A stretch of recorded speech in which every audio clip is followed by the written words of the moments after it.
So the challenges of manoeuvring around at height now is we're a bit restricted in space and how we can get a good stance. That's why it's a really good idea to make sure that you're working from behind a guardrail, and the advanced guardrailing techniques are awesome for that. It means that I'm obviously protected from a fall, but it helps you support yourself in proper games as you bring up some of those more challenging items like trusses and soldiers and really long scaffold tubes. Levering long items over a guardrail and sliding them in is a great technique for reducing stress on the body.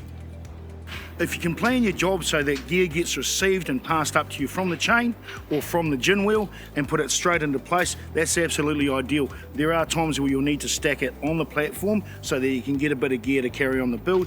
Make sure you have toe boards in place or other means to stop the gear from falling off.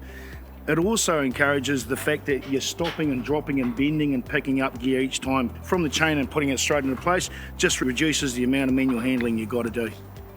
As we're passing gear up and we're fanatic in a chain, you do tire, sometimes you slip. Make sure that the person at the bottom of that chain passes and steps straight out of that drop zone, keeping an eye up above to ensure that the gear gets passed straight up and down. But if it does come down, they're not in the way of getting anything dropped onto them. For that, you'll also need a nice clear area, once again highlighting the need or the idea of standing gear up and stacking it in a safe place.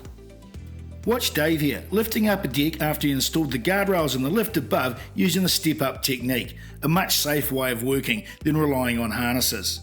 Flicking one end of the deck up first, then the other, reduces the stress on the arms and shoulders from raising your hands above your head with a load. A good team communicates together, so you'll notice that a chain working well is where everyone is talking to each other up and down. Yeah bro, got it mate, mine, yours, just to indicate and cue that I've got it and you can release it. This reduces the chance of dropped objects, but it also helps not passing gear apart, in front of your face.